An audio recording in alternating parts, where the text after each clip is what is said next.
இருந்தார். இயேசுவின் பிறப்பை குறித்து வேதம் சொல்லுகிறது, இதோ எல்லா ஜனத்திற்கும் மிகுந்த சந்தோஷமான நற்செய்தி நான் உங்களுக்கு சொல்கிறேன்.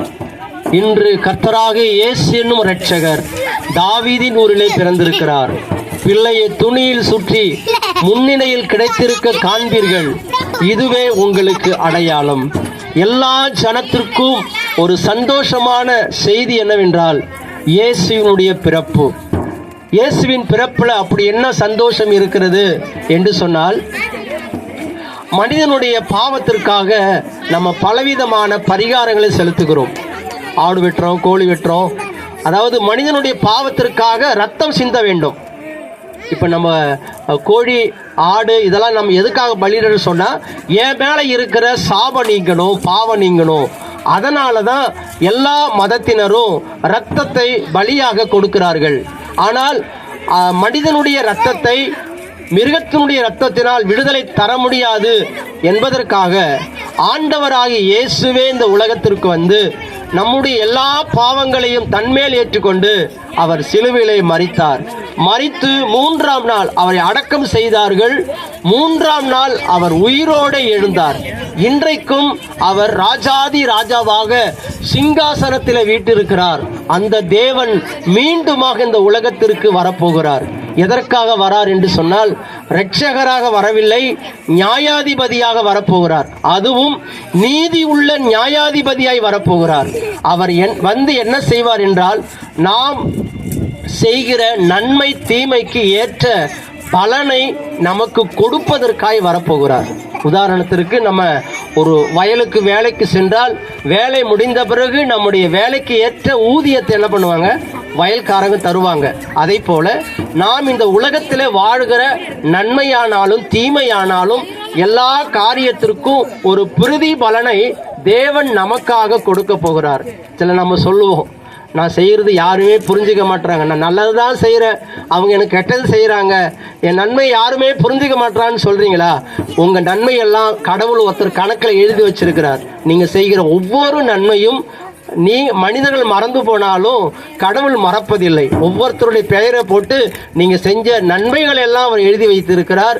அதே போல் நீங்கள் செய்கிற தீமையானதையும் அவர் எழுதி வைத்திருக்கிறார். அதில் உங்களுக்கு எதில் இப்போ பேப்பர் திருத்துறப்ப பாஸ் மார்க்கு எத்தனை மார்க், 35 மார்க்கு. பாஸ் மார்க்கில் நீங்கள் பாஸ் பண்ணிட்டீங்கன்னா உங்களுக்கு தண்டனை கிடையாது. ஆனால் நம்ம தண்டனையை அவர் ஏற்றுக்கொண்டார். இந்த நாளிலும் இந்த ஆண்டவராக இயேசுவை நம்புங்கள். அவர்தான் உலக இரட்சகர், அவர்தான் உண்மையான தெய்வம். வானத்தையும் பூமியையும் மரம் செடி கொடி மனிதனையும் அவர்தான் படைத்தார். மனிதனை தன்னுடைய சாயலாக படைத்தார், ஆணும் பெண்ணுமாக படைத்தார். ஒருத்தவனை தோல்ல இருந்தோ வயிற்றுல இருந்தோ தோல்ல இருந்து யாரும் படைக்கல, அவர் சமமாக படைத்தார். எல்லா மனிதனுக்குள்ள ஓட ரத்தம் சகப்பா இருக்குமா, கலரா இருக்கா?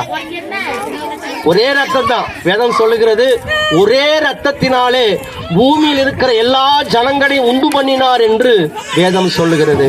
அதனாலதான் இந்த உலகத்திற்கு அவர் நம்மை தேடி வந்தார், நமக்காக ஜீவனை தந்தார். இந்த உலகத்துல எத்தனையோ தெய்வங்கள் ரத்தத்தை கேட்கிறது, ஆனால் இயேசு மட்டும்தான் மனிதனுக்காக ரத்தத்தையே கொடுத்தார். ஏனென்றால் அவர்தான் உண்மையான தெய்வம், நம்மை படைத்த தேவன். அவரை நம்புங்கள், அவரை ஏற்றுக்கொள்ளுங்கள். ஆண்டவர் சீக்கிரமாக இந்த உலகத்திற்கு வரப்போகிறார். ஆண்டவர் உங்களை ஆசீர்வதிப்பாராக.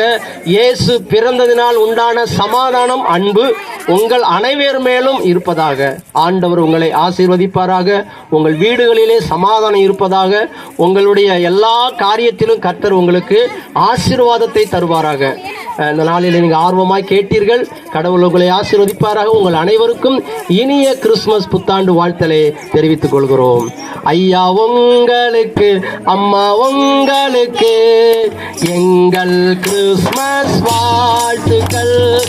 உங்களுக்கு, அம்மா உங்களுக்கு எங்கள் கிறிஸ்துமஸ் வாழ்த்துக்கள்.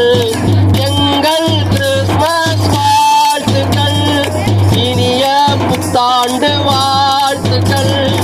எங்கள் கிறிஸ்துமஸ் வாழ்த்துக்கள், இனிய புத்தாண்டு வாழ்த்துக்கள். அம்மா உங்களுக்கு, அண்ணா உங்களுக்கு எங்கள் கிறிஸ்துமஸ் தம்பி உங்களுக்கு, தங்கா உங்களுக்கு எங்கள் கிறிஸ்மஸ் வாழ்த்துக்கள். Happy Christmas. தாத்தா உங்களுக்கு சாக்லேட் தருவாரு, நீங்கள் வாங்கிக் கொள்ளும்படியாக உங்கள் அன்போடு கேட்கிறோம். உங்களுக்காக ஜெபிக்கணும்னு சொன்னா நீங்கள் கூப்பிட்டா நாங்கள் வந்து உங்களுக்காக ஜெபம் பண்ணுவோம். கர்த்தர் உங்களை ஆசீர்வதிப்பாராக.